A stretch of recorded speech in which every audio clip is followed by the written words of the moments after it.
안녕하세요. 올로버나 NFL 김민준. 이재경입니다.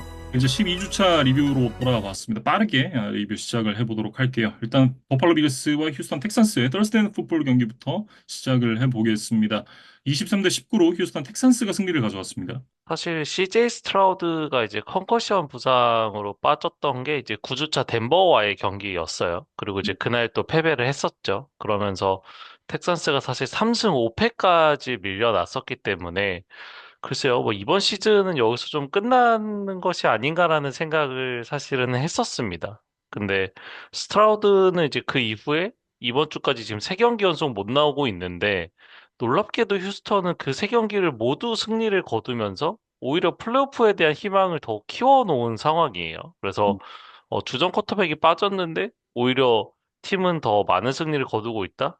굉장히 좀 예상 외의 흐름으로 흘러가고 있는 텍산스입니다. 그 스트라우드가 입단한 이후에 이제 주전 경쟁에서 밀리면서 벤치에 앉았었던 데이비스 밀스가 최근에 계속해서 선발로 나오고 있는데 선발로 나온 세경기에서 6개 터치다운, 인터셉션 하나를 기록을 하면서 아주 폭발적인 그런 캐리력은 아니지만 굉장히 안정적으로 경기를 잘 이끌어가고 있습니다.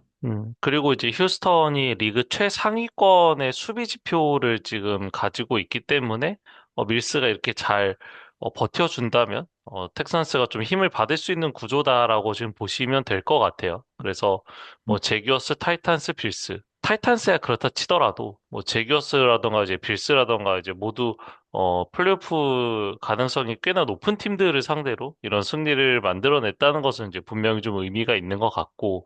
이날도 이제 밀스가 많은 패싱 야드를 기록하거나 뭐 아주 높은 패스 성공률을 기록한 것은 아니었어요. 근데 하지만 턴오버가 없었고 수비에서 이제 오히려 3개의 턴오버를 유도함과 동시에 색을 8개나 하면서 이 조시 앨런을 굉장히 괴롭혀 줬거든요. 그래서 그런 것들이 잘 조화가 이루어지면서 휴스턴이 빌스를 잡아낼 수가 있었습니다. 네. 빌스 같은 경우는 이제 그 자기 진영에서 이제 조시 앨런의 인터셉션 그리고 칼리 샤키르의 펌블 턴오버가 나오면서 좀 게임이 터질 수도 있었던 그런 위기가 있었는데 결국 이제 수비 쪽에서 좀 힘을 내줬습니다. 이 두 상황 모두 이제 필드골을 내주는 선에서 마무리를 하면서 좀 어느 정도 수습을 했고 반전의 여지를 만들긴 했습니다만 결국은 이제 막판에 경기를 뒤집는 데는 어려움이 있었습니다. 음, 경기 종료 3분여를 남기고 이제 마지막 공격 기회를 잡았었는데 하프라인 부근에서 조시 앨런이 2번 연속 색을 당하면서 포스 앤 27까지 밀려났었거든요. 그래서 이거는 도저히 답이 없다라는 생각이 들었는데 놀랍게도 이 조시 앨런의 마지막 패스가 이 조슈아 팔머에게 이어졌고 이 팔머가 카일 샤키르에게 레터럴 패스를 하면서 이제 새로운 길을 또 뚫어줬어요. 그러면서 이것이 극적인 퍼스트다운 갱신이 됐죠. 네, 그래서 드라이버가 연장이 됐고 이러한 위기를 돌파를 했다면 이게 오히려 이제 빌스에게 유리해진 것이 아닌가라는 생각이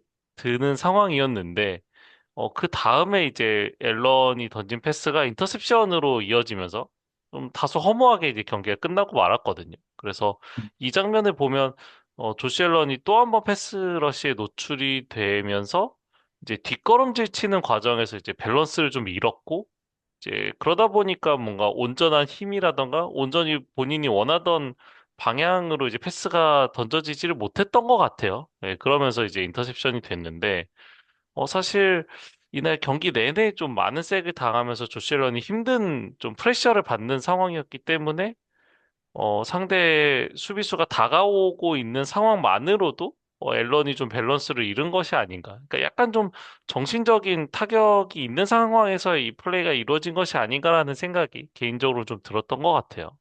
12주차가 끝난 직후에 이제 성적을 보면 지금 빌스가 7승 4패입니다. 현재 뭐 지구 우승 가능성은 좀 많이 낮아졌다라고 봐야겠죠. 그리고 이제 지구 우승을 떠나서 지금 플레이오프에 갈 수 있느냐 이 부분도 조금 이제 불투명해지고 있습니다. 현재 AFC 컨퍼런스에서 7승 4패까지가 이제 7번 시드 마지노선이에요. 그래서 빌스도 지금은 딱 그 라인에 걸쳐 있는데, 뭐, 텍사스, 스틸러스, 칩스, 꽤나 뭐 경쟁력이 있는 팀들이 이제 따라오고 있는 상황이기 때문에, 빌스가 이 자리를 시즌 끝까지 지켜낼 수 있을지에 대해서, 뭐, 지금 단계에서 확신하기는 좀 어렵다. 이렇게 좀 봐야겠습니다. 그리고 이제 류재경 PD랑 잠깐 이제 얘기를 했었는데 최근에 류재경 PD가 굉장히 좀 힐링이 되는 그 포인트에 대해서 좀 얘기를 해줬었는데 그게 또 이 경기랑 좀 연관이 있죠. 네. 그러니까 반려동물을 좀 좋아하는 팬들을 위해서 좀 소개를 해드리고 싶은 것이 있는데 이 Thursday Night Football 그다음에 이제 대학 풋볼 방송을 담당하고 있는 해설자 중에 이 커크 허버스트릿이라는 인물이 있어요. 근데 이 해설자가 키우는 이제 반려동물, 이 골든 리트리버 피터라는 이름을 가진 강아지가 있는데 이 커크의 이제 인스타그램 계정을 검색을 해 보시면 이 모든 출장에 이 강아지 피터를 데리고 다니고 있습니다. 네, 그래서 이 내쉬빌에 이제 이 커크의 집이 있는데 이제 매주 떨스넷 풋볼 경기 하나, 대학 풋볼 경기 두 개. 그러니까 일주일에 이제 세 군데 출장을 다니는 거예요. 그래서 전세기를 타고 강아지와 함께 모든 경기장에 가서 뭐 컨텐츠도 찍고 뭐 간단한 라이브 방송도 하고 뭐 여러 가지 이제 활동들을 이 강아지와 함께 하는데 그 컨텐츠들의 이제 뭐 구단이라던가 뭐 선수, 그다음에 이제 뭐 팬들에게 이제 아주 귀여움과 사랑을 독차지하는 그런 장면들이 많이 나와요. 그래서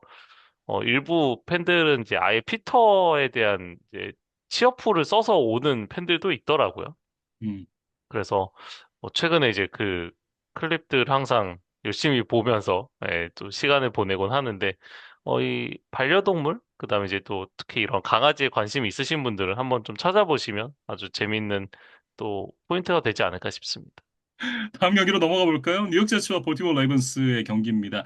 23대 10으로 레이븐스가 승리를 가져갔는데 레이븐스가 이 경기를 승리로 가져가면서 이제 5연승과 함께 5할에서 이제 플러스 2를 만들어냈습니다. 그러니까 사실 1승 5패까지 이제 추락을 했었던 레이븐스가 이 음. 라마 잭슨의 복귀와 함께 귀신같이 또 제자리를 찾아서 가고 있는 그런 과정인데 이날 이제 데릭 헨리가 뭐 두 개의 터치다운을 기록을 하면서 뭐 어쨌든 팀이 기록한 점수의 대부분에 좀 기여를 했고 역대 이제 러닝백들의 이제 러싱 야드 순위에서도 뭐 마커스 앨런이라던가 에저린 제임스, 마샬 포크 같은 기라성 같은 선배들을 제치고 역대 12위에 또 이름을 올리는 그런 이제 의미가 있었던 경기이기도 했습니다. 네. 현재 이제 통산 12,294야드를 기록을 하고 있는 데릭 헨리인데 다음 경기에서 이제 19야드를 더하면 11위 짐 브라운을 제치고 11위로 올라설 수 있게 되고요. 이거는 이제 다음 경기에 웬만하면 이제 달성이 되겠다라는 생각이 들죠. 그리고 이제 라마 잭슨 같은 경우에는 이제 복귀를 한 지 꽤 지나기는 했습니다만 한창 이제 자신의 발을 주무기로 했을 때만큼의 어떤 기동력은 뭐 현재로서는 좀 보여주질 못하고 있는 것 같아요. 그래서 음, 근년에 이제 패스 능력이 이제 많이 향상이 되기는 했습니다만 사실 본인의 어떤 고유의 장기였던 이제 러싱 게임에서의 장점이 조금 사라지다 보니까 글쎄요. 뭐, 이전보다 더 안정적인 선수는 됐지만, 어떤 특출난 개성을 가진 쿼터백의 모습을 보여주지는 못하고 있다라는 생각이 드는 것 같아요. 네. 그냥 현재의 모습은 조금 뛸 줄 아는 패스가 아주 좋지는 않은 적당히 좋은 쿼터백 느낌이거든요. 딱 리그 어떤 평균보다 조금 나은 쿼터백의 느낌이라면 사실 원래 우리가 기록하던 그 라마 잭슨의 모습 같은 경우는 정말 그 아크로바틱한 그리고 러닝백보다 더 잘 달리는 쿼터백의 모습이었는데 이게 그런 모습으로 이제 MVP를 따내기도 했었잖아요. 그런 모습과는 조금 거리가 있다라는 생각이 들고 뭐 일단 이제 부상이라는 게 경기에 뛴다고 해서 100%로 나올 수 있는 게 아니니까 경기를 점점 더 치르면서 좋아지긴 하겠지만 어쨌든 현재 퍼포먼스는 MVP를 따냈던 그때의 모습과는 좀 거리가 있다라고 보는 게 맞겠죠. 음. 그리고 이제 제츠 같은 경우는 저희가 지난주에 저스틴 필즈가 이제 벤치로 내려갈 것이다라는 이야기를 드렸는데, 그 대신에 이제 타일로드 테일러가 선발로 나섰어요. 근데 음, 그럼에도 불구하고 현재 레이븐스와 제츠의 좀 객관적인 전력 차가 이제 워낙 있다 보니까 승리를 거두기는 좀 어려웠습니다. 네. 이게 뭐 테일러가 못해서 졌느냐? 뭐 그렇다고 얘기하기는 좀 어려울 것 같긴 해요. 이날도 이제 222야드의 터치다운 하나를 기록을 했으니까 뭐 나쁘진 않았다라는 생각이 들고 필즈와 직접 비교를 해도 필즈보다는 적어도 훨씬 더 나은 모습을 보여줬다라고 얘기를 할 수 있을 것 같거든요. 그리고 이제 뭐 브리솔 같은 경우에 이제 이번 트레이드 마감 시한에 탈출을 하지를 못했죠. 그래서 뭐 팬들이 이제 브리스볼에 대한 걱정을 좀 하는 뭐 그런 것들도 봤던 것 같은데 이 음, 100 플러스 스크리미지 야드를 기록하긴 했지만 결국에는 이 4쿼터의 엔드존 앞에서 결정적인 펌블 턴오버를 하면서 좀 추격에 대한 동력을 좀 상실하게 되는 또 원인을 제공하는 네, 그런 또 안타까운 장면도 있기도 했습니다. 네. 그나마 이제 이글스에서 트레이드로 건너온 존 매치가 터치다운을 기록을 하면서 팀에 좀 녹아드는 모습을 보여주고 있다라는 점이 긍정적이다라고 얘기를 해야 될 것 같고요. 수비가 이제 전반전에는 레이븐스의 공격을 잘 막아내긴 했습니다만 이게 후반에 결국은 이제 힘이 빠지면서 경기를 내주고 말았고 계속해서 경쟁력이 있는 모습을 좀 보여주려면 제츠도 공격이 좀 더 스텝업을 해야 되지 않나라는 생각이 들긴 합니다.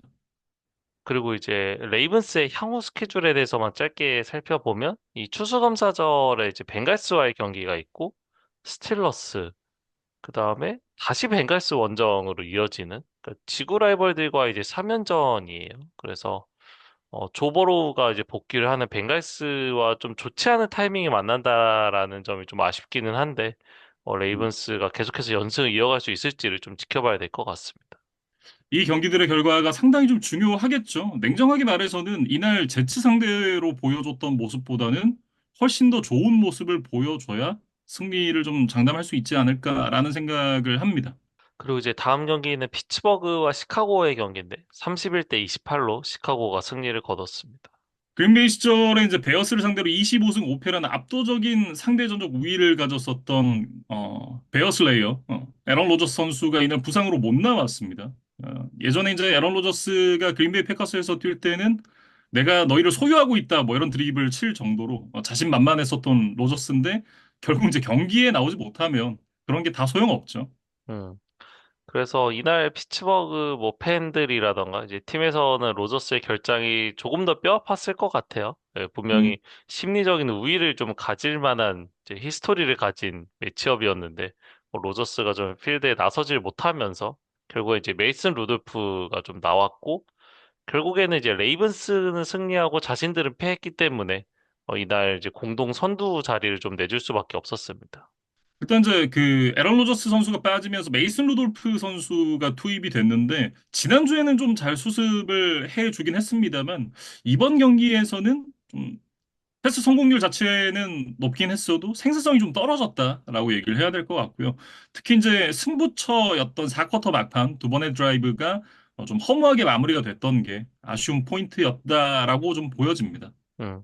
사실 스틸러스가 뭐 이번 시즌에 러싱 공격이 이렇게 원활하지 않은 상황에서 그나마 이번 경기에서는 뭐 케니스 게인윌이라던가 제일런 워렌 같은 러닝백들이 모두 제 역할을 좀 해줬었던 경기였거든요. 그러면서 오히려 러싱 공격에서는 186 러싱 야드에 두 개의 터치다운을 기록하면서 베어스보다 이제 훨씬 나은 모습을 보여줬었는데 러닝백들이 이런 모습을 보여주다 보니 결과론적으로 에런 로저스가 나와서 조금만 루돌프보다 좋은 모습을 보여줬다면 승리할 수 있지 않았을까라는 이제 더 아쉬움이 남는 그런 결과가 아닌가 싶습니다.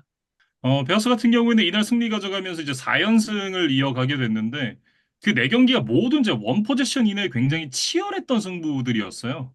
그러니까 쿼터백 케일러 윌리엄스가 이날 이제 238 패싱 야드에 3개의 패싱 터치다운을 기록을 했고 이 몬테즈 스웨의 또 2개의 색과 3개의 태클 포 로스로 이제 공수에서 각각 가장 눈에 띄는 활약을 해줬는데 지난주에 이제 저희가 윌리엄스 칭찬을 하면서 어쨌든 턴오버가 굉장히 적다. 예, 그런 부분들은 굉장히 팀에 기여를 하고 있다라고 이제 저희가 칭찬을 했었던 바 있었는데 이번 주에 이제 한 가지만 더 해보면 이번 시즌 벌써 5번이나 4쿼터 컴백 그리고 게임 위닝 드라이브를 만들어내고 있어요. 그래서 이 기록에서 덴버의 보 닉스와 함께 리그 공동 1위를 기록을 하고 있는데 이런 점들이 결국에는 베어스가 이렇게 원포지션 경기에서 계속해서 승리를 거둘 수 있는 그런 원동력으로 또 작용을 하고 있는 것 같습니다. 네. 여기 이제 그 벤 존슨 신임 감독이 오고 나서 공격 쪽에서 이제 효율성이 굉장히 많이 좋아졌죠. 특히나 이제 부상 선수들이 적지 않았음에도 대체 선수들이 공백을 잘 메워줬고 그러면서 이제 계속돼서 안정적인 경기력을 좀 유지를 하고 있다라는 점 이런 부분들이 시카고 베어스가 좋은 성적을 기록을 하고 있는 원인이다라는 생각이 들고 다만 이제 이런 모습들이 앞으로 만날 상대들, 이글스라든지 패커스라든지 이런 팀들을 상대로도 계속해서 연출이 될 수 있느냐. 이런 부분들이 앞으로 베어스의 관전 포인트가 아닐까 싶습니다. 그러니까 플레이오프 진출 가능성이 꽤 높아진 상황이기 때문에 사실 이글스라던가 패커스 모두 플레이오프 단계에서 만날 수 있는 팀들이라고 봐야겠죠. 네, 그래서 이런 팀들을 상대로도 베어스가 어떤 경쟁력을 보여줄 수 있을지 한번 지켜봐야 될 것 같습니다. 네, 다음 경기는 뉴잉글랜드 페이트리어츠와 신시내티 벵갈스의 경기입니다. 26대 20으로 패츠가 승리를 가져갔는데 이 승리와 함께 이제 9연승을 달리고 있는 페이트리어츠입니다. 이번 주에 이제 덴버 브론코스가 바이위크로 쉬어가는 동안 이날 승리를 가져가면서 이 시드가 계속해서 언제까지 유지될지 모르겠습니다만 일단은 1번 시드로 올라가는 데 성공을 했습니다. 패트리어츠가 지금 리그에서 가장 먼저 10승고지에 오른 팀이 된 것으로 이제 제가 알고 있는데 시즌 전 예상을 감안하면 사실 2승 10패를 하면 했지 10승 2패를 하긴 좀 어렵겠다라는 생각을 개인적으로 좀 했었거든요. 근데 맞긴 해요. 네. 네, 뭐 개막전에서의 아쉬운 패배 이후에 굉장히 패트리어츠가 빠르게 좀 자리를 잡으면서 좀 이번 시즌 굉장히 놀라운 모습을 보여주고 있습니다. 일단 이제 이날 경기도 올 시즌의 뉴잉글랜드 페이트리어츠 흐름과 좀 비슷했던 것 같아요. 뭐 출발은 사실 그렇게까지 좋지 못했거든요. 드레이크 메이가 뭐 이 쿼터 시작과 동시에 픽식스를 던지기도 했었고 출발이 좀 좋지를 못했었는데 결국은 294야드의 터치다운 하나 기록을 하면서 팀을 승리로 이끄는 데 성공을 했었고 헌터 헨리가 이날 115야드의 터치다운 하나 기록을 하면서 공격의 중추적인 역할을 수행을 해줬습니다. 뭐 최근 드레이크 메이가 이제 워낙 안정적으로 잘 해줬었기 때문에 이날의 경기력은 다소 조금 아쉽기는 했습니다만은 어쨌든 뭐 팀을 승리로 이끌었고 그 과정에서 크게 마이너스가 되지 않았다라는 것만으로도 예, 뭐 일단은 제 역할은 했다고 봐야 될 것 같고 뭐 1년 내내 계속해서 S급의 퍼포먼스를 보여줄 수는 없는 거니까 네, 이런 날에도 결국에는 승리로 매조지를 지을 수 있는 뭐 능력 이런 것들을 보여줬다라는 것만으로도 네, 의미는 있었던 것 같습니다. 그리고 이제 패트리어츠 팬 입장에서 굉장히 좀 다행스러웠던 포인트 하나는 그 조버로 선수가 이제 훈련에 복귀를 하면서 이날 경기 선발로 뛸지 여부에 대해서 좀 타진을 하다가 결국 안 나왔잖아요. 그 부분이 굉장히 좀 다행스러웠다. 만약에 이날 조버로가 있었으면 저는 장담하기 쉽지 않다고 생각을 하거든요. 네, 어쨌든 신시내티 벵갈스를 조보로가 있을 때 만나는 것과 없을 때 만나는 거는 정말 천지 차이기 때문에 뭐 이런 것들도 패트리어츠 입장에서 좀 이번 시즌 잘 풀린다라는 생각이 들 만한 뭐 그런 요소였던 것 같습니다. 네. 그리고 이제 이 조 플라코가 선발로 나왔었는데 마커스 존스가 앞서 이제 드레이크 메이가 픽식스 기록했다고 말씀을 드렸잖아요. 마커스 존스가 33야드짜리 픽식스를 만들어내면서 앞서 드레이크 메이가 만들어냈던 턴오버를 또 메이크업을 해주는 그런 부분들도 있었기 때문에 턴오버 싸움에서도 밀리지 않았었고 전반적으로 이제 어, 쉽지 않은 경기였습니다만 어쨌든 승리를 가져갈 수는 있었다. 다만 이날 승리를 가져가긴 했었어도 패트리어츠가 잃은 게 더 많았던 경기였다고 저는 생각을 하거든요. 일단 뭐 윌 캠벨 선수가 무릎 부상을 입으면서 카트에 실려 나갔고 결국은 이제 IR에 올라갔습니다. 어, 이제 올 시즌에 앞서도 얘기를 해주셨듯이 2승 10패를 기록해도 이상하지 않았던 팀이 10승 2패를 기록을 하고 있는데 상당한 부분을 저는 윌 캠벨 선수가 지분을 갖고 있다라고 생각을 하거든요. 물론 이제 플레이오프 전에는 돌아올 가능성이 뭐 높아 보이긴 하지만 지금 1번 시드가 눈앞에 있는 상황에서 이 캠베르 부상이 굉장히 좀 아쉽게 느껴지는 그런 부분이고 거기다가 지금 레프트 가드 제러드 윌슨 선수도 전반에 발목 부상으로 이탈을 했습니다. 그러니까 오라인의 왼쪽 이 드레이크 메이의 블라인드 사이드가 이제 좀 많은 약점이 될 것 같은데 이 어려움을 패트리어츠가 어떻게 극복을 할지 드레이크 메이가 어떻게 극복을 할지 걱정도 되고 또 기대도 되는 그런 포인트인 것 같습니다. 음. 그러니까 시즌을 치르다 보면 어떤 팀이든 이제 이런 부상 악재들에 늘 직면을 하게 되는데 이런 부분들을 얼마나 티가 덜 나게 메이크업을 할 수 있느냐 이런 것들도 분명히 강팀으로 이제 자리를 잡아가는데 중요한 요소라고 봐야겠어요. 그리고 이제 또 하나의 아쉬웠던 점은 그런 부분이죠. 골라인 오펜스. 이날 이제 그 상대 진영 1야드 지점 엔드존 바로 앞에서 스냅이 7번이었는데 터치다운이 한 번도 안 됐어요. 그러니까 이날 경기뿐만 아니라 올 시즌 전반적으로 레드존 안에서의 효율성이 좀 떨어지고 있는 페이트리어츠거든요. 그런 부분을 단적으로 좀 보여주는 경기가 아니었나라는 생각이 들고, 진짜 여러모로 패트리어츠에게는 다행인 경기였다라는 생각이 드는 게, 이날 그 전 경기에서 제일런 램지에게 침을 뱉으면서 자만 체이스 선수가 출장 정지로 못 나왔거든요. 이 포인트, 그리고 조보로우가 못 나왔던 포인트, 이런 부분들을 고려를 해보면 둘 중에 한 명만 있었어도 쉽지 않았을 것이다 라는 생각이 들고, 그 와중에 또 티 히긴스 선수가 또 컨커션으로 빠졌잖아요. 예.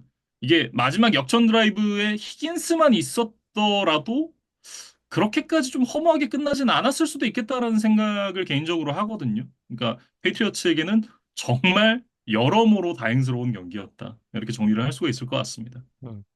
벵갈스는 이제 이날 패배로 이제 3승 8패까지 밀려났기 때문에 뭐 산술적인 뭐 경우의 수는 남아 있겠습니다만 뭐 현실적으로는 이제 플레이오프를 노리긴 좀 어려운 위치까지 갔습니다. 그래서 음. 결국에는 남은 시즌에는 이제 조보로가 돌아온 상황에서 팀을 얼마나 재정비를 하고 이제 다음 시즌에 대한 어떤 기대감을 뭐 유지하느냐 뭐 이런 정도가 이제 현실적인 목표가 될 것 같은데 뭐, 이날 이제 수비에서 그래도 어느 정도 좀 개선이 된 모습들이 나왔기 때문에 이것이 이제 보로우의 복귀와 함께 얼마나 시너지가 날지 좀 지켜봐야 될 것 같아요.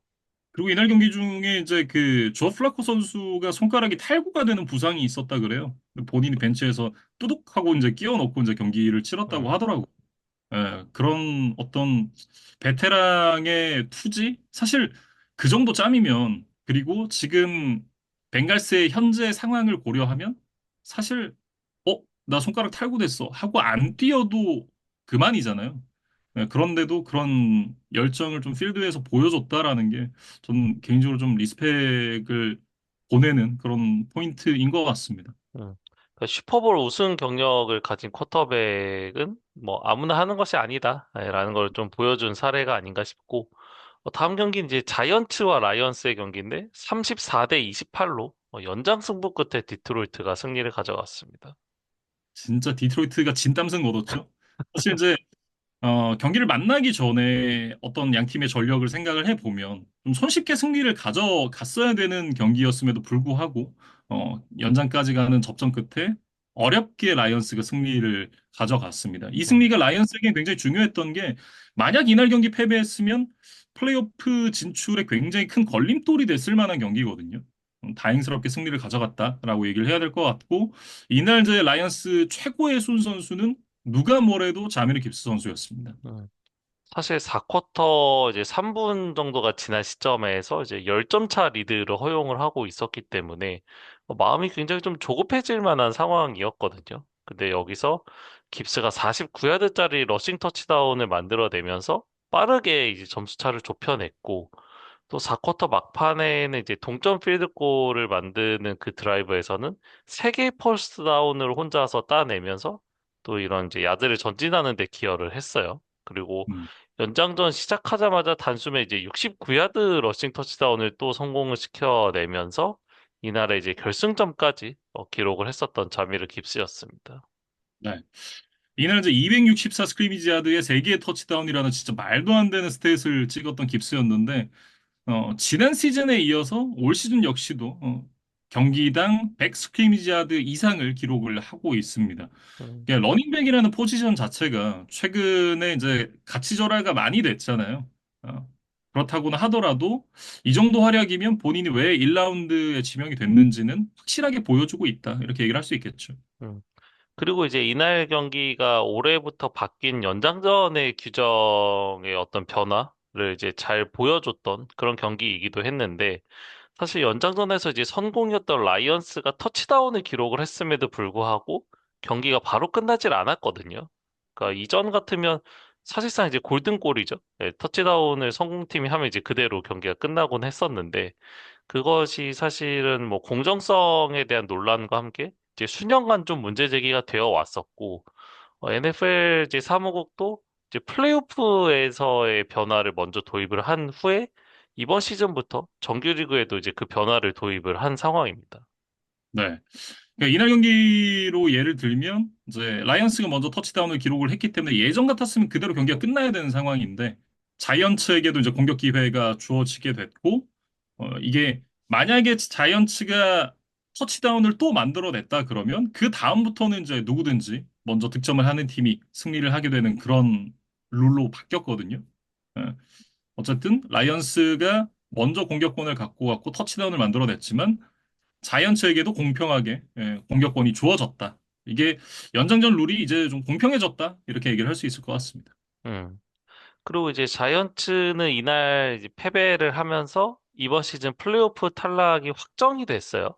리그에서 가장 먼저 좀 엘리미네이션 딱지를 맞은 팀이 됐는데, 이번 시즌을 시작하는 단계에서 드래프트 1라운드에 쿼터백도 뽑았고, 그다음에 이제 베테랑 러셀 윌슨도 데려오면서 어떤 쿼터백 문제를 좀 해결하겠다는 좀 강한 의지를 드러냈다고 봐야겠죠. 뭐 일단 이제 음. 두 가지 수를 다 두면서 둘 중에 하나는 어떻게든 되겠지라는 뭐 생각으로 좀 시즌을 출발을 했는데 결국에는 이제 시즌 도중에 브라이언 다볼 감독이 퇴임을 해야 할 정도로 잘 풀리질 않았던 그런 시즌이었습니다. 그리고 음. 최근에는 이제 잭슨 다트 체제로 좀 시즌을 치러나가고 있는 과정에서 이 다트까지 부상을 당했기 때문에 뭐 지금 시점에서는 글쎄요, 뭐 자이언츠가 이래저래 좀 풀리지 않는 그런 상황들이 이어지고 있습니다. 그러면서 이날 이제 제이미스 윈스턴 선수가 주전 쿼터백 역할을 수행을 했었는데 트리플레이 과정에서 보여줬던 환상적인 33야드짜리 리시빙 터치다운. 정말 뭐 웬만한 리시버 부럽지 않은 어떤 밸런스 이런 것들을 보여줬었던 제이미스 윈스턴이었고 패서로서도 이제 좋은 모습을 보여주면서 경기를 이제 연장까지 끌고 가는 데는 성공을 했는데 결국 마지막에 좀 2% 부족한 모습이 나오고 말았습니다. 그리고 이제 구영애 선수도 계속해서 자이언츠에서 지금 기회를 얻으면서 이제 출전을 하고 있는데 이날 이제 44야드짜리 필드골을 포함해서 두 개의 필드골 그리고 세 개 엑스트라 포인트를 모두 성공을 시켰어요. 네, 그래서 조금씩 좀 폼을 되찾고 있다라는 좀 반가운 소식을 전해드리고 싶었습니다. 그리고 또 하나 이제 자이언츠 입장에서 반가운 소식은 잭슨 다트 선수가 이제 컨커션 프로토콜을 완전히 통과를 했습니다. 다음 주 경기에는 이제 나설 수가 있게 되는데 페이트리어츠랑 자이언츠가 이제 만나게 되거든요. 과연 어떤 경기를 펼치게 될지 굉장히 좀 기대가 됩니다. 음. 그리고 이제 다음은 미네소타 바이킹스와 그린베이 패커스의 경기였는데 23대 6으로 그린베이가 좀 손쉬운 승리를 가져갔습니다. 패커스의 수비진이 바이킹스의 공격을 압도했던 경기였습니다. 그러면서 패커스가 손쉽게 승리를 가져갈 수 있었는데 역시나 이제 그 중심에는 마이카 파슨스 선수가 있었어요. 이날 두 개의 색, 세개 쿼터백 히트, 두 개의 태클 폴 로스를 기록을 하면서 패커스의 수비진을 이끌었었던 마이카 파슨스였습니다. 음. 그리고 이제 뭐 삼선에서도 뭐 아이지아 맥더피라던가 에반 윌리엄스 이런 선수들이 인터셉션을 만들어냈고 수비가 전체적으로 이제 상대 공격을 완전히 좀 틀어막았었죠. 단 하나의 터치다운도 허용을 하질 않았으니까. 그리고 이제 과정으로 보더라도 바이킹스가 레드존에 한 번밖에 못 들어왔습니다. 그래서 상대의 전진 자체를 억제를 하면서 최소 실점으로 좀 막아냈었던 패커스의 수비력이 있었어요. 수비가 이제 상대를 압도하는 사이에 조던 러브가 굉장히 무난하고 안정적인 경기 운영을 가져갔고 이날 이제 조시 제이콥스가 결국은 이제 경기에 나서지를 못했습니다. 지난주에 이제 무릎 타박상을 입으면서 한 주를 쉬어가게 됐는데 그 빈자리를 임매뉴얼 윌슨이 107야드에 두 개 터치다운을 기록을 하면서 훌륭하게 메워줬습니다. 올 시즌에 패커스에서 그 100 플러스 러싱 야드를 기록한 선수가 한 명도 없더라고요. 임매뉴얼 윌슨이 그만큼 공백을 잘 메워줬다라고 얘기를 할 수 있을 것 같고 일단 그 조시 제이콥스가 이제 워크로드를 좀 많이 가져갔었는데 제이콥스의 부담을 좀 덜어줄 수 있는 옵션이라는 걸 이 경기에서 확인을 했던 것도 패커스 입장에선 수확이 아닐까 싶어요. 그리고 이제 바이킹스 이야기로 넘어가 보면 쿼터백 JJ 메카시가 지금 87 패싱 야드에 두 개 인터셉션만을 기록을 하면서 경기를 마쳤거든요. 그러니까 메카시가 좀 계속해서 이 부진이 좀 길어지고 있는 그런 모양새입니다. 네. 메카시도 메카시대로 문제지만 이날 가장 큰 문제는 오라인이었습니다. 이날 메카시가 5번의 색, 11번의 프레셔를 받았는데 문제는 이게 다 포멜러시 상황에서 나왔다는 게 가장 큰 문제가 아닌가라는 생각이 들거든요. 그만큼 이제 프로텍션이 잘 되질 않았고, 와중에 이제 크리스찬 데리소가 발 부상 입으면서 이탈을 했고, 레프트 가드 도노반 잭슨도 발목 부상을 입으면서 이탈을 하게 됐습니다. 뭐 성적을 놓고 보면 사실상 시즌은 끝났다라고 좀 봐야겠죠. 바이킹스 입장에선. 다만 이제 1년을 묵히고 2년 차를 뛰는 쿼터백이 이 정도까지 못하는 케이스가 또 흔하지는 전 않았던 것 같은데, JJ 맥카시를 어떻게 해야 되나 이런 고민이 좀 많아질 것 같습니다. 음.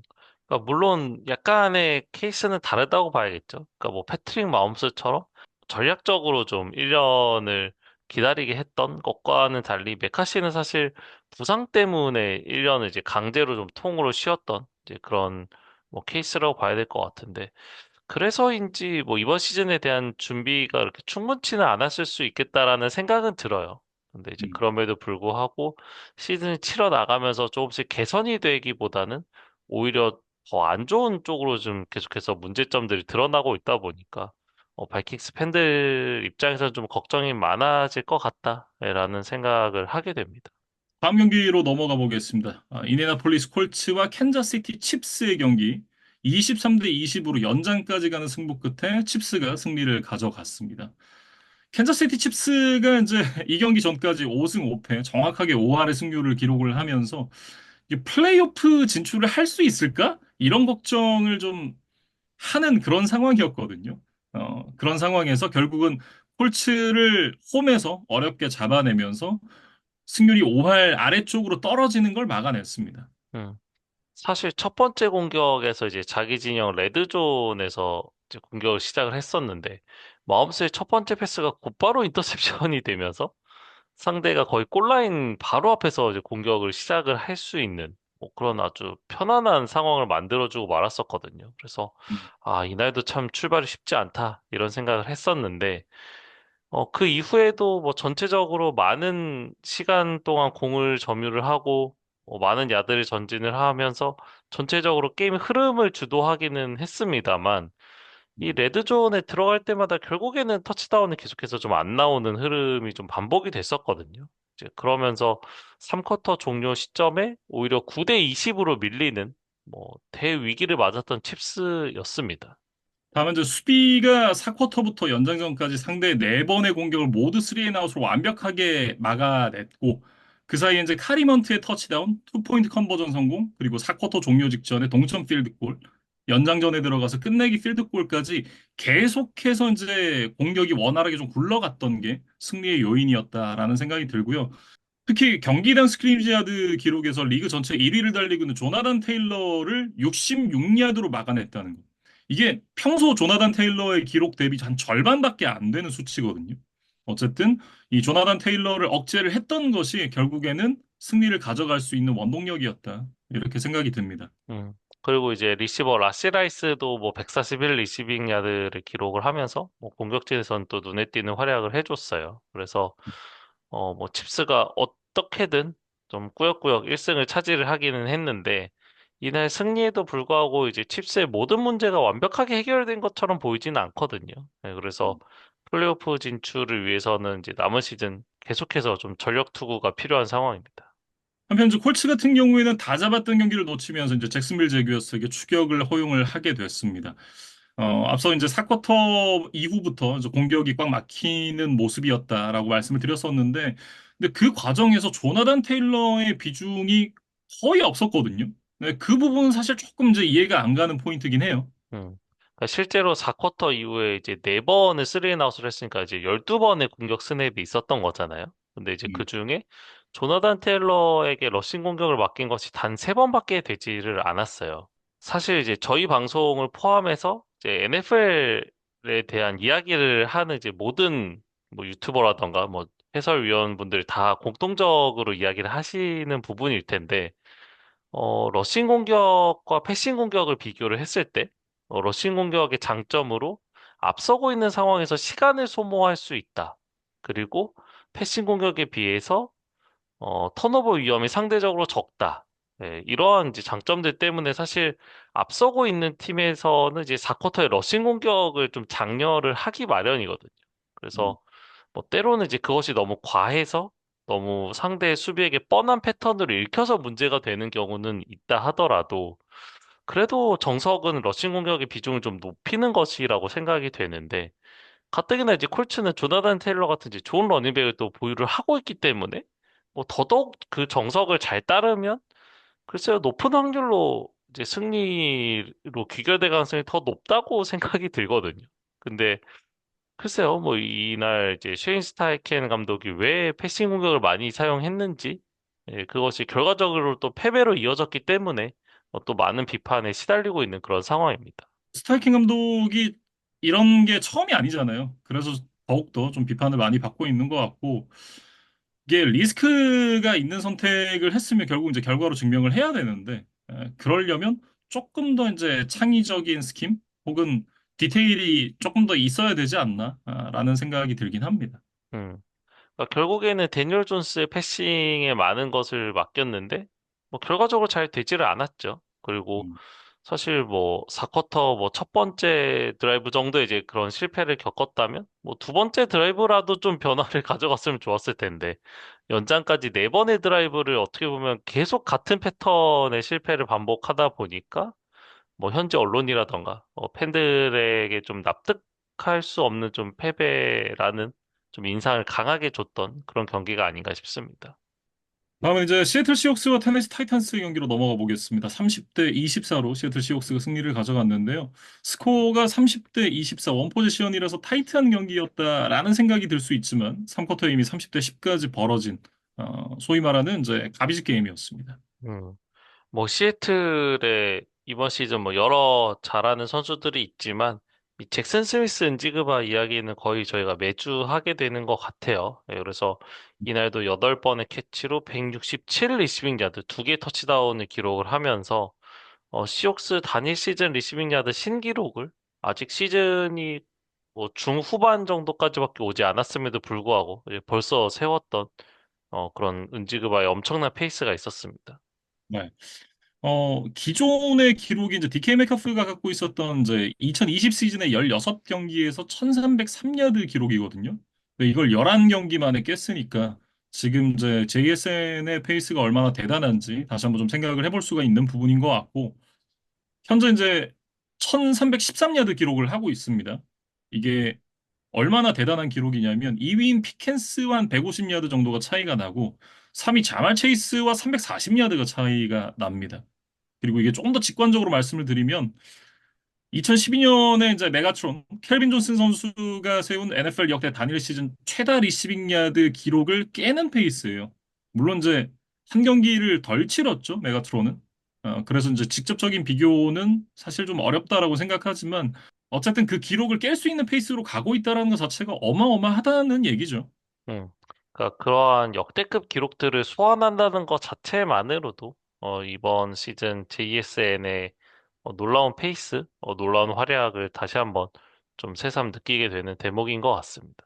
그리고 이제 샘 다놀드 선수도 지난주 램스전 패배에서 반등하는 모습을 보여줬습니다. 244야드에 2개 터치다운을 기록을 했고, 케네스 워커가 이제 11번의 캐리로 71야드, 평균 6.5야드를 전진을 했고, 자크 샤무는 역시도 캐리는 많지는 않았습니다만 평균 5.8야드를 가면서 터치다운 하나를 기록을 했습니다. 러싱 쪽에서도 원활하게 경기가 풀렸던 시애틀이었어요. 그리고 이제 다음 주에 시애틀이 이제 미네소타와 상대를 하게 되는데 샘 다놀드 입장에서는 또 친정팀을 만나는 네, 그런 의미가 있는 경기이기도 해요. 그래서 음.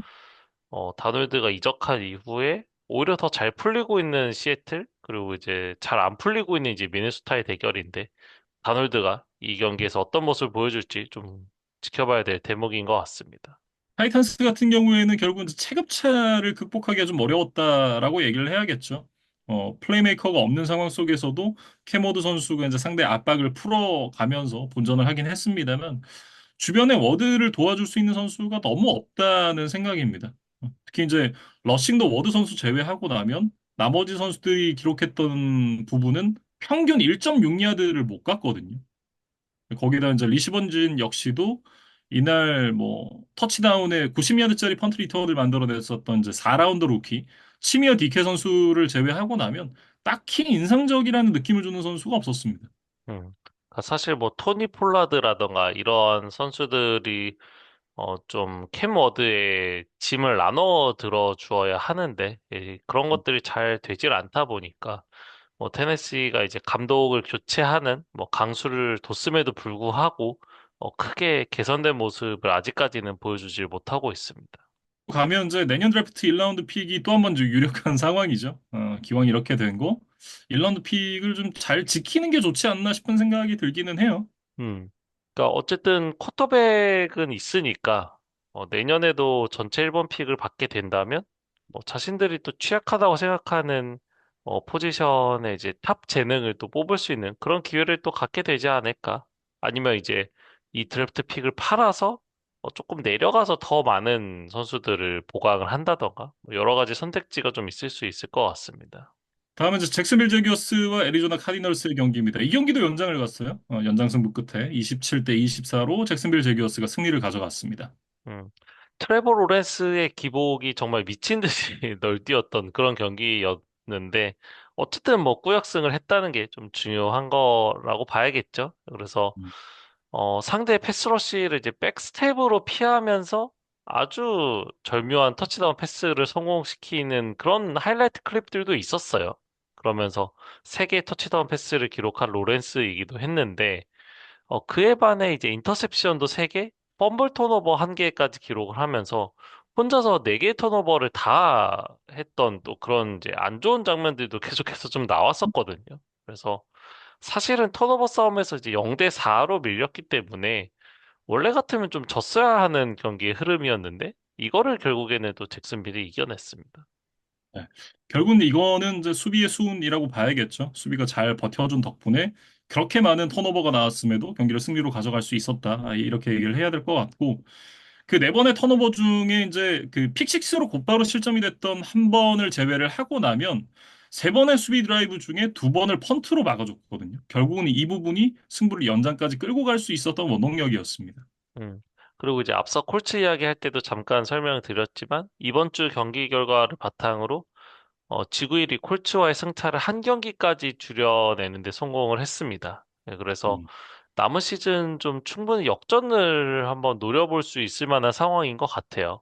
아직 콜츠와의 맞대결도 2번이나 남아 있고, 그 외의 스케줄을 좀 콜츠와 제겨스를 비교를 해보면, 제겨스는 사실 덴버 정도와의 경기를 제외하면 사실상 뭐 플레이오프 경쟁에서 좀 멀어진 팀들과의 경기들만 좀 남아 있거든요. 그래서 음. 굉장히 험난한 스케줄이 기다리고 있는 콜츠 대비 좀 편안한 조건에서 이 마지막 레이스를 좀 달려나갈 수 있지 않을까? 그런 잭슨빌 입장에서는 좀 기대할 만한 포인트가 있는 것 같습니다. 애리조나 얘기로 좀 넘어가 보면 카일러 머리가 지금 발 부상으로 결장을 하고 있죠. 자코비 브리셋이 이날도 이제 선발로 나왔는데 317 패싱 야드를 던지고 수비진에서도 앞서 말씀드렸듯이 4개 턴오버를 유도를 해냈음에도 결국은 이제 연패 탈출에는 어려움이 있었습니다. 뭐 가장 아쉬운 장면을 꼽자면 저는 4쿼터 마지막 순간에 좀 말씀을 드리고 싶은데 그때가 이제 21대 24로 애리조나가 이제 석점 뒤졌고 이제 1분 30여 초를 남기고 이제 공격을 시작을 했습니다. 그래서 뭐 포스 앤 원 이런 위기 상황도 있었습니다만 결국에는 이제 퍼스트 다운을 계속해서 갱신을 하면서 조금씩 전진을 했고, 이 35초를 남겨둔 상황에서 자코비 브리셋이 마르코 윌슨에게 31야드짜리 아주 키패스를 잘 성공을 시켰어요. 그러면서 애리조나가 이제 레드존에 들어갔고, 뭐 남은 시간을 감안하면 이제 역전 터치다운도 한번 노려볼 수 있는 뭐 그런 이제 좋은 기회를 잡았었죠. 그래서 앞서 이제 잭슨빌의 공격을 멈추기 위해서 타임아웃을 모두 소진을 했던 애리조나였기 때문에 현실적으로 시간을 가장 빨리 멈추고 효율적으로 쓸 수 있는 거는 빠르게 이제 나머지 선수들이 그 라인 오브 스크리미지로 이동을 하고 이 윌슨도 공을 빠르게 가지고 와서 그 스냅을 해야 하는 포인트에 갖다 두고 일단 스파이크를 빨리 해서 시간을 멈춰 놓고 그 다음에 이제 세컨 다운이나 서드 다운에서 한번 터치다운을 노려보는 그런 움직임을 팀 전체적으로 좀 가져가는 게 가장 뭐 모범적인 형태라고 해야겠죠. 근데 이제 이런 것들이 좀 잘 되질 않으면서 애리조나가 좀 기회를 놓쳤던 것이 저는 좀 개인적으로 아쉬웠습니다. 네. 이때 이제 윌슨 선수가 셀레브레이션 하느라 공을 집어 던지면서 이제 시간이 좀 소비가 됐었죠. 풋볼 IQ를 좀 엿볼 수 있는 그런 장면이었던 것 같고, 이게 다른 선수들도 좀 급한 느낌이 없었어요. 다들 여유 있게 이제 스크리미지 라인에 좀 도열을 하면서 이게 10초 정도 남겨둔 시점에서 스냅이 됐거든요. 그러니까 결국은 그렇게 되면 공격하고 나서 필드골을 곧바로 이제 시도를 해야 되는 그런 상황이 되는 건데 이게 타임 매니지먼트에 대해서 선수들이 조금 더 이제 생각을 할 필요가 있다. 그리고 선수들이 그런 이제 이상한 행동을 하지 않도록 코칭 스텝 쪽에서도 그런 상황에는 좀 미리미리 이 디렉션을 좀 줬어야 되지 않나라는 생각을 하게 됩니다. 음. 그러니까 적으면 한 번, 많게는 두 번 정도는 더 분명히 터치다운을 시도할 만한 기회가 있었다고 좀 보여지거든요. 근데 그런 것들을 놓치고 결국에는 이제 필드골을 차서 이제 연장에 갔습니다만 결국에는 이제 이날도 패했기 때문에 글쎄요, 뭐 이날 뭐 경기 결과와는 좀 상관없이 이런 타임 매니지먼트, 그다음에 이제 급박한 상황에서의 어떤 의사결정 이런 것들에 대해서는 분명히 좀 팀 전체적으로 피드백이 필요했던 상황이 아닌가 그렇게 좀 말씀을 드리겠습니다. 다음 경기로 넘어가 보겠습니다. 클리블랜드 브라운스와 라스베이거스 레이더스의 경기인데요. 24대 10으로 브라운스가 승리를 가져갔습니다. 말도 많고 탈도 많았던 섀도우 샌더스가 이날 데뷔 첫 선발 출장을 하는 경기였는데 어쨌든 승리를 가져가는 데 성공을 했습니다. 다만 샌더스에 대한 그런 우려들이 씻겨 나가는 경기였느냐? 혹은 브라운스가 이제 새로운 쿼터백, 새로운 프랜차이즈 쿼터백을 찾았다라고 얘기를 할 수 있는 경기였느냐? 그건 사실 아니었어요. 음. 일단 기록적으로 보면 뭐 20번의 패스 시도에 11번의 성공, 209 패싱 야드에 이제 한 개 터치다운, 그리고 이제 한 개 인터셉션이 있었습니다. 그래서 뭐 아주 나빴다라고 볼 수도 없고 아주 잘했다라고도 볼 수 없는 이제 수치라고 봐야겠죠. 네, 그리고 대학 시절에 이제 장점으로 꼽혔던 이제 포켓이 이제 안전하게 지켜주고 있을 때 어떤 정확한 패스, 또 예상치 못한 또 번뜩이는 플레이 이런 것들을 할 수 있다라는 그러한 장점들도 잘 나왔던 것 같고 그 과정에서 이제 몇 차례 장거리 패스를 성공시킨 것도 좀 고무적인 대목이기는 했습니다. 다만 이제 압박을 받았을 때 어떤 취약한 모습들이 다시 드러났고 볼이 빠르게 처리가 되지 않는 부분 그리고 푸더크가 좀 기민하게 움직이지 못하는 모습들 이런 부분들은 좀 개선을 해야 될 부분이 아닌가라는 생각도 들어요. 그러니까 개인적으로는 약간 좀 대학 풋볼 경기를 보는 느낌이 들었다고 해야 될까요? 그러니까 음. 어떤 레이더스의 압박도 그만큼 좀 느슨했기 때문에 또 가능한 일이기도 했습니다만, 샌더스가 굉장히 좀 프리하게 아주 긴 시간 공을 가지면서 천천히 패스를 해도 되는 네, 그런 상황들이 꽤 많았던 것 같거든요. 근데 이제 그런 것들이 약간은 루즈한 이 대학 풋볼에서 좀 자주 볼 수 있는 장면이라고 이제 개인적으로 생각하는데 이날의 경기 흐름이 좀 그랬던 것 같고 샌더스는 이제 이날 경기 후 인터뷰에서 이런 얘기를 했어요. 그러니까 만약에 내가 주전으로 낙점을 받은 뒤에 그 상황에서 이제 온전하게 오프 시즌을 제대로 준비하고 경기에 나서면 훨씬 더 나는 더 위협적인 선수가 될 수 있다라는 이제 취지의 좀 자신감을 드러내는 인터뷰를 했는데 아마도 이제 내년에 대한 좀 생각을 미리 하고 이런 이야기들을 좀 한 것이 아닌가 싶어요. 내년에 음. 나를 주전으로 낙점하고 오프 시즌 치르면 내년에 내가 훨씬 더 잘할 수 있어. 라는 것들을 한번 어필을 한 것이 아닌가. 그런 생각이 들었습니다. 네. 개인적으로는 그런 얘기는 좀 더 강팀을 만나서 이긴 다음에 해야 되지. 뭐 레이더스 같은 팀 만나가지고 이겼다고 아 내가 더 잘할 수 있어 이렇게 얘기를 하는 건 어, 솔직하게 좀 시건방이라는 생각이 들고요. 물론 이제 그 얘기했던 것처럼 오프 시즌을 본인이 잘 치르고 선발 쿼터백이 된다라고 하면 그럼 뭐 더 잘해야죠, 당연히. 더 잘할 수 있는 능력이 저도 있을 거라고는 생각을 하는데 글쎄요. 사실은 경쟁을 통해서 그 자리를 본인이 얻어내야 되는 거지. 그러니까 남은 시즌들에 어쨌든 선발로 나설 것으로 보이잖아요. 그 경기들을 통해서 그 자리를 본인이 얻어내야 되는 거지. 이런 식으로 인터뷰를 해서 나한테 맡겨주면 내가 더 잘할 수 있어. 이런 얘기는 저 별로 하는 건 아니라고 생각을 합니다. 이게 음, 퍼포먼스 보여줘야죠. 음. 그래서 만약에 당장 성적을 내야 하는 아니면 플레이오프 경쟁을 치열하게 이어가고 있는 팀이었다고 한다면 뭐 샌더스가 아직은 좀 완성이 되지 않은 선수처럼 보이기 때문에 기회를 주는 것이 굉장히 어렵겠죠.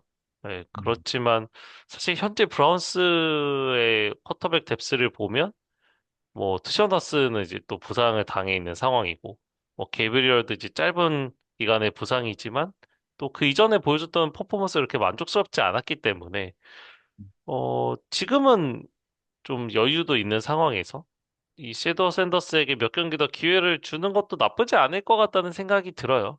예, 그래서 일단 다음 주 나이너스 전에도 이 선발로 나설 것으로 이제 스테판스키 감독이 이야기를 했는데 나이너스전은 이제 한층 더 좀 난이도가 올라간 상태에서 경기에 나서야 되기 때문에 이러한 상황에서도 어떤 자신의 장점을 잘 보여주고 이제 단점을 좀 보완한 모습을 가지고 나올 수 있느냐 그런 것들을 좀 지켜봐야 될 것 같습니다. 수비 쪽 얘기도 좀 해보면 일단 마일즈 게러 선수가 3개 색, 6개 쿼터백 히트를 기록을 하면서 상대 공격진을 뭐 그야말로 지배를 했죠. 그리고 말리 콜리스도 이날 2.5개 색을 기록을 했는데 지금 6경기가 남아있는 상황에서 마일즈 게러 선수가 18개 색을 기록을 하고 있습니다. 이제 신기록까지 5개가 남았어요. 뭐 경기당 한 개가 안 되는 그런 이제 수준으로만 해도 신기록이 달성이 되기 때문에 올 시즌에 신기록을 볼 수 있지 않을까라는 그런 기대가 좀 됩니다. 음. 그러니까 브라운스 경기를 남은 시즌 봐야 되는 두 가지 이유라고 봐야겠죠. 이 섀도우 음. 샌더스가 정말 자신의 포텐셜을 보여줄 수 있느냐, 그리고 이제 마일즈 게럿이 이제 역대 한 시즌 최다 세기로 경신할 수 있느냐. 이 두 가지 포인트를 가지고 계속해서 좀 팔로우를 하시면 또 재밌는 시청이 되지 않을까 싶습니다. 다음 경기는 필라델피아 이글스와 댈러스 카우보이스의 지구 라이벌 맞대결입니다.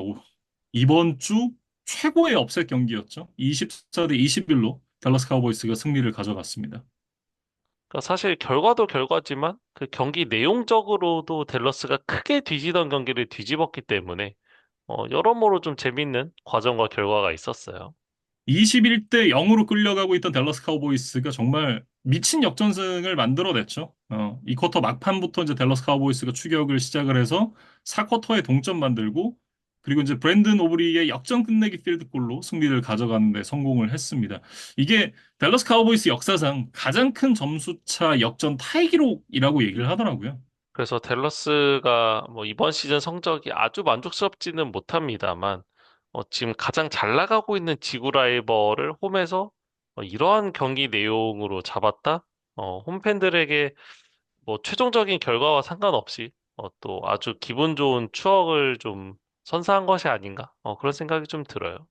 뭐 최고의 업셋 경기이긴 했습니다만 굉장히 지저분한 경기였어요. 양 팀 합쳐서 페널티가 22개가 나왔고 턴오버도 4개가 나왔으니까 굉장히 좀 지저분한 경기였었고 특히 이제 양 팀의 키 플레이어들이 이제 멋진 모습들보다는 좀 아쉬운 모습들을 많이 보여줬던 경기이기도 했습니다.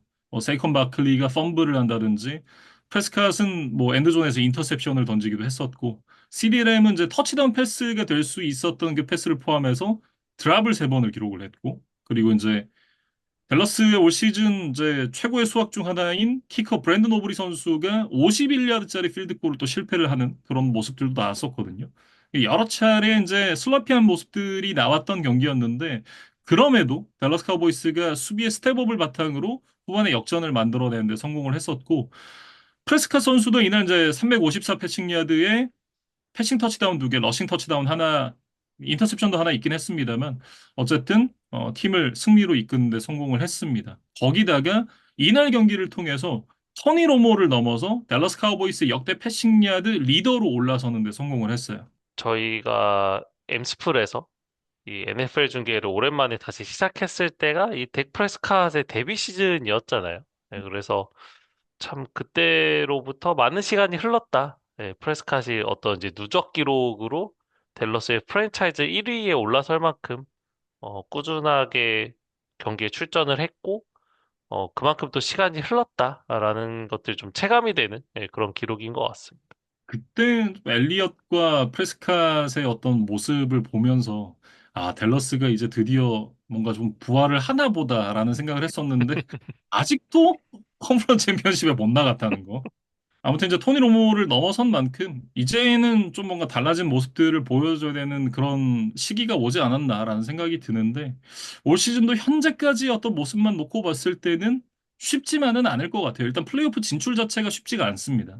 그럼에도 불구하고 이제 몇몇 더 칭찬해야 하는 선수들을 좀 언급을 해보자면, 리시버 조지 피켄스가 146 리시빙 야드에 이제 터치다운이 하나가 있었습니다. 그래서 이 피켄스의 터치다운을 시작으로 댈러스가 좀 반격을 시작하는 그런 모멘텀을 좀 마련을 했었고, 이 트레이드로 영입을 했던 퀸앤 윌리엄스의 가세가 이 댈러스 수비의 어떤 개선에 미치는 효과가 꽤 상당한 것 같다는 생각이 들어요. 네. 거기다 이제 디마비온 오버쇼운 선수가 이제 부상에서 복귀를 해서 합류를 하게 됐는데 확실히 앞선 경기들보다 최근 이제 두 경기에서 수비가 궤도에 올라오고 있다라는 걸 좀 보여줬던 것 같고 말씀해 주셨던 대로 퀸 윌리엄스 트레이드 영입이 이 수비의 변화에 정말 결정적인 포인트가 아니었나라는 생각을 하게 됩니다. 그래서 뭐 마이카 파슨스를 떠나보내고 약간 뭐 소잃고 외양간 고치는 느낌이기는 한데, 어쨌든 지금 당장은 어느 정도 그 외양간이 그럴듯하게 좀 지어지고 있다는 생각이 듭니다. 이글스 얘기를 좀 넘어가 보면 이글스가 이제 이 경기를 패배를 하면서 4연승 행진이 마감이 됐습니다. 21점의 리드를 안고도 패배를 했던 게 굉장히 좀 뼈아프게 느껴질 것 같다라는 생각이고요. 경기 중에 이제 코너백 어더리 잭슨이 컨커션으로 빠지고 리드 블랑켄십이 허벅지 부상으로 이탈을 했고 앤드루 무크바도 이제 발목 골절 부상을 입으면서 이제 경기를 뛸 수가 없었는데 그러다 보니까 세컨더리 쪽이 좀 헐거워졌어요. 그래서 후반으로 넘어가면서 조지 피켄스, CD 램 이런 선수들을 막는데 좀 어려움이 있었고 이런 이제 세컨더리의 헐거움을 떠나서도 경기 내내 이글스가 기록했던 페널티가 14개였습니다. 그러면서 계속해서 좀 흐름이 끊어지는 모습들이 나왔었는데 전반전의 마지막 터치다운 이후에 107야드 전진, 그리고 그 이후의 공격 드라이브들이 뭐 세 번의 스리 앤 아웃, 펌블, 필드골 미스, 이런 좋지 않은 마무리들로 드라이브가 마무리가 되면서 계속해서 좀 무력한 공격들이 이어졌거든요. 그러다 보니까 이제 결국 경기의 흐름을 넘겨주고 말았다. 이렇게 얘기를 해야겠죠. 음. 그리고 이제 이날 패배가 더욱 뼈아픈 점은 닉 시리아니 감독 부임 이후에 가장 큰 점수 차로 역전패를 했던 것. 그리고 이제 램스에게 NFC 1번 자리를 물론 시즌 중간이긴 하지만 이제 내주면서 향후에 이 1라운드 바이를 얻기 위해서는 또 험난한 길을 가야 한다라는 점, 이런 것들이 또 실질적으로도 이제 몇 가지 잃었던 포인트들이 되는 것 같습니다. 물론 이제 여전히 벌어놓은 승수가 지구 우승을 지켜내는 데는 안전한 상황이고, 1번 시드도 여전히 이제 노릴 수 있는 그런 상황이긴 합니다만, 이날 보여준 경기력 같으면, 글쎄요, 플레이오프에서 강팀들을 만나서 경쟁력을 보여줄 수 있을까라는 그런 의구심이 드는 그런 경기이기도 했습니다. 그리고 이제 다음은 애틀랜타와 뉴올리언스의 경기인데 24대 10으로 애틀랜타가 승리를 거뒀어요. 모처럼 이제 공수의 조화가 좀 잘 이루어지면서 펠컨스가 길었던 5연패의 사슬을 끊어내는 데 성공을 했습니다. 그러면서 시즌 4승째 기록을 하게 됐는데 올 시즌에 이제 백업으로 출발했었던 커크 커즌스가 마이클 페닉스 주니어에게 밀리면서 계속해서 벤치만 달구다가 마페주가 이제 시즌 아웃 부상을 당하면서 이날 경기부터 이제 선발로 나서기를 시작을 했거든요. 뭐 실전 감각이 조금 떨어져 있을 수 있는 그런 상황임에도 불구하고 좋은 모습을 보여주면서 팀 승리에 일조를 했습니다. 음. 그러니까 패서 레이팅 100을 넘겼으니까 최소한의 자기 역할을 잘 해줬다라고 이야기를 해야 될 것 같고, 특히 이 4쿼터에 다닐 무니에게 연결했던 그 승부의 쐐기를 막는 49야드짜리 터치다운 패스는 그래도 커즌스가 아직 살아있다라는 거를 좀 보여주는 멋진 하이라이트 클립이었어요. 그리고 이제 수비진도 커즌스가 픽식스를 통해서 7실점을 했던 거를 제외를 하면 수비진이 필드에 있을 때는 사실 3점밖에 내주지 않은 거라고 봐야 될 것 같거든요. 그래서 팀 전체적으로 5개의 색을 기록하는 둥 이 패스러시가 굉장히 좀 활발했던 것이 이날 또 좀 주목할 만한 포인트였던 것 같습니다. 최근에 이제 연패 흐름이 있긴 했습니다만 전반적으로 내용적인 측면에서는 그래도 긍정적인 요소들이 있었던 애틀랜타 펠컨스였거든요. 예, 그러면 특히 이제 수비 쪽에서 패스러시라든가 이런 부분에서는 눈에 띄는 개선이 좀 이루어지고 있었기 때문에 그런 부분들이 이날 승리에 좀 영향을 끼쳤다라는 생각이고 특히 이제 팀의 어떤 장기적인 문제들이 해결될 수 있다라고 하면 다음 시즌에 대한 희망도 또 그만큼 커지지 않을까라는 생각이 들긴 하는데 마이클 페닉스 주니어가 어쨌든 부상에서 돌아오게 되면 다시 이제 선발로 나오게 될 거잖아요. 마이클 페닉스를 데리고 좀 좋은 모습을 이어갈 수 있을까가 개인적으로는 조금 의문이긴 합니다. 그리고 이제 커크 커즌스와의 동행을 또 어떻게 마무리할 것인가? 이런 부분에 대한 고민도 계속해서 좀 이어질 것 같고, 반면 연패를 끊고 이제 바이위크를 다녀왔던 세인츠는 좀 연승을 이어가고 싶은 마음이 강하게 있었을 텐데, 홈에서 또 한 번의 이제 패배를 당할 수밖에 없었습니다. 레드존에서 이제 공격이 이어지지 않는 부분, 특히 터치다운으로 만들어내는데 좀 어려움을 겪으면서 이날 경기를 좀 어렵게 풀어갈 수밖에 없었다라는 생각이 들고 키커 블레이크 그루피가 38야드, 47야드 필드골을 놓쳤던 것도 이날 이제 주요 패인 중에 하나겠죠. 음.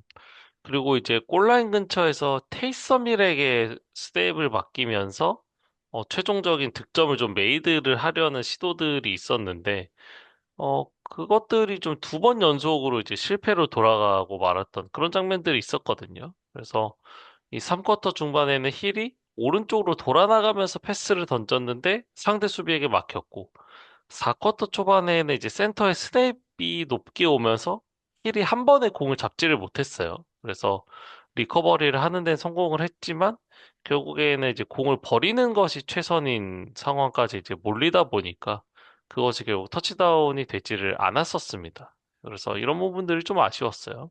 근데 그루피도 이날 이제 두 개의 필드골 실패가 더해지면서 시즌 필드골 성공률이 70% 아래쪽으로 떨어졌습니다. 이 정도면 키커 교체를 좀 세인츠가 고려를 해봐야 되지 않나라는 생각도 들어요. 음. 그래서 뭐 내년 이후에는 이 그루피가 좀 새로운 팀을 알아봐야 되지 않을까? 지금 페이스대로라면 좀 그런 생각이 드는 것 같아요. 네. 일단은 이제 그 10경기 서스펜션이 끝난 저스틴 터커가 트라이아웃을 뭐 했다라고 하는데 뭐 아직까지 그 이후에 대한 이제 뉴스들은 나오질 않은 상황이기 때문에 이 부분은 한번 지켜봐야 될 것 같습니다. 그리고 이제 썬데이 나잇 풋볼로 이야기를 옮겨가 보면 템파베이와 LA 램스의 경기가 있었는데 램스가 34대 7 크게 승리를 거두면서 이 NFC 1번 시드 자리를 좀 지켜냈습니다. 굉장히 손쉽게 승리를 가져갔죠. 지금 뭐 MVP 1순위로 꼽히고 있는 매튜 스태포드가 273야드에 3개의 터치다운 패스를 기록을 하면서 팀을 승리와 함께 NFC 1번 시드로 이끄는 데 성공을 했고요.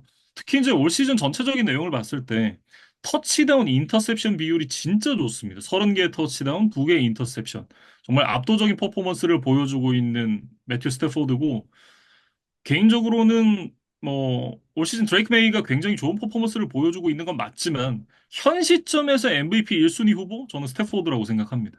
분명히 지난 시즌이 끝난 뒤에 은퇴를 고려하고 있다라는 루머에 대해서 저희가 좀 언급을 했었던 기억이 나는데 참 스태포드도 정말 경력이 오래된 베테랑 중에 베테랑인데도 여전히 이러한 기량을 어떻게 보면 더 기량이 좋아진 것 같은 모습이 나오고 있으니까 참 이래저래 대단하고 자기 관리를 또 잘한다. 이런 이야기들을 좀 드려야 될 것 같습니다.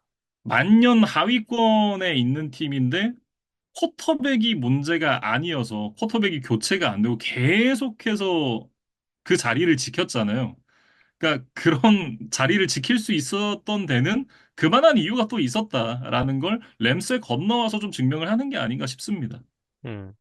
그리고 이제 스킬 플레이어진에서도 뭐 푸카마 아쿠아가 97야드, 다반테 애덤스가 이제 62야드에 두 개 터치다운을 기록을 하면서 스태포드가 이제 편하게 던질 수 있는 그런 타겟들이 좀 되어주고 있습니다. 수비 쪽에서 이제 아킬로 위더스푼과 이제 퀸틴 라이크가 부상으로 IR에 올라갔잖아요. 그러면서 세컨더리 쪽이 조금 이제 문제가 될 수도 있겠다라는 생각을 했었는데 이날 코비 듀란트가 인터셉션에 2개의 패스 굴절을 만들어냈고 그리고 임마뉴엘 포브스 역시도 인터셉션과 함께 5개의 패스 굴절을 만들어냈습니다. 일단 이제 주요 선수들이 빠져 있는 상황에서도 세컨더리가 계속해서 좋은 모습을 보여줬다라는 게 램스 입장에선 또 하나의 긍정적인 요소가 아니었나 싶고요. 현 시점에 NFC에서 가장 경쟁력이 있는 팀이 LA 램스라고 생각을 하는데 NFC뿐만 아니라 이거 AFC까지 해서 NFL 전체로 놓고 봤을 때도 글쎄요. 지금 현재 일방은 LA 램스가 아닌가 싶습니다. 음. 그리고 이제 이날 전국 중계를 통해서 이 전국에 있는 팬들에게 어떤 램스의 강력함을 좀 잘 보여줬기 때문에 앞으로의 행보도 조금 더 기대를 해 봐야 될 것 같고, 션 맥베이 감독의 이제 통산 두 번째 우승 도전을 할 수 있는 또 그런 시즌이 되지 않을까 싶습니다. 버커니어스 같은 경우에 이날 저 베이커 메이필드 선수가 전반 막판에 왼쪽 어깨, 그러니까 던지는 팔 반대쪽 어깨 부상을 입으면서 후반전에 나서질 못했는데, 뭐 그전까지의 기록도 썩 좋지는 못했습니다. 19번의 패스 시도에 9번 성공. 그리고 41야드에 하나의 터치다운 인터셉션 두 개였으니까 굉장히 좀 부진했었는데, 부상으로 빠진 이후에 테디 브리지워터가 들어왔거든요. 근데 뭐 테디 브리지워터 역시도 별다른 모습을 보여주질 못했습니다. 그나마 좀 다행인 건 이제 검진 결과 메이필드의 부상이 낮은 등급의 어깨 그 견쇄관절 염좌로 판명이 났기 때문에 이 부상 자체가 좀 길어지진 않을 것 같다라는 부분이 긍정적인 부분이죠. 음, 그래서 템파베이가 이제 시즌 초반에 굉장히 좀 탄탄한 모습을 보여주던 것에 비해서 최근에 좀 연패가 이어지고 있는 것 같아요. 그래서 어느덧 지금 펜서스와의 게임 차가 이제 반 경기밖에 나질 않기 때문에 이제는 좀 여유가 많이 없어졌습니다. 현재 그 NFC 7번 시드인 나이너스가 8승 4패 기록을 하고 있습니다. 그렇기 때문에 지금 남부지구 같은 경우에는 지구 우승을 하지 않으면 플레이오프 진출은 사실 어렵다라고 봐야 되거든요.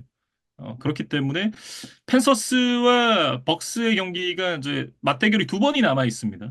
그런 상황에서 과연 이 버커니어스가 지구 선두 자리를 지켜낼 수 있을지 이런 부분도 굉장히 좀 궁금하네요. 이제 이번 주에 펼쳐졌던 마지막 경기입니다. 먼데이 나이트 풋볼 경기 캐롤라이나 팬서스와 샌프란시스코 49어스의 경기 20대 9로 나이너스가 승리를 가져갔습니다. 이 경기를 이제 제가 중계를 했던 경기였는데 정말 뭐 인터셉션 대잔치 끝에 나이너스가 승리를 가져갔습니다. 사실 전반에는 그래도 꽤나 펜서스가 잘 비비면서 좀 팽팽한 흐름을 만드는가 싶었습니다만, 후반에 좀 부상자들이 속출한 가운데, 펜서스가 무너지면서 승부의 추가 한쪽으로 확 기울었던 것 같아요. 그러면서 이제 이날 경기의 주인공이었던 크리스천 맥카프리가 맹활약을 펼치면서 나이너스가 승리를 가져갔는데 친정팀을 상대로는 첫 경기에 나서는 맥카프리였거든요. 경기 초반부터 아주 높은 비중으로 활용이 됐었고 89 러싱 야드의 터치다운 하나, 53 리시빙 야드를 기록을 하면서 시즌 10번째 100 플러스 스크리미지 야드 경기를 만들어냈습니다.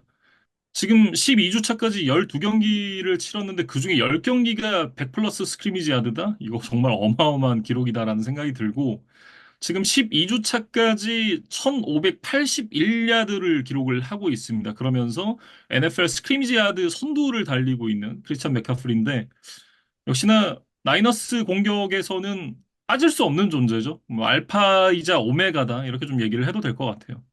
맥카프리가 이제 누적 기록으로는 1위지만, 뭐 경기당 기록으로는 이제 조나단 테일러가 근소하게 1위를 차지하고 있다? 이렇게 좀 설명을 드리면 될 것 같고, 역시나 이제 최근 몇 년간 계속해서 그래 왔는데, 이 나이너스의 공격력?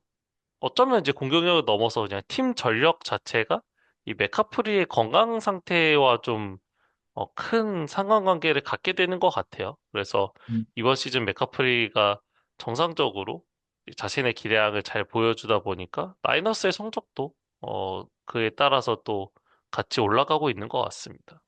네. 더군다나 지금 저 수비 쪽에서 프레드 워너라든지 닉 보사라든지 이런 핵심 피스들이 빠져 있는 상황에서 또 이런 경쟁력 있는 모습을 보여준다라는 게 더욱더 대단하다라는 생각이 들고요. 주전 쿼터백 브록 퍼디 선수도 한참을 빠져 있다 돌아왔잖아요. 8경기를 못 뛰고 이제 돌아왔는데 아직까지는 브록 퍼디 선수의 경기력이 좀 완벽하게 올라오지는 않은 것 같다라는 생각이 이날 경기를 보면서 들었습니다.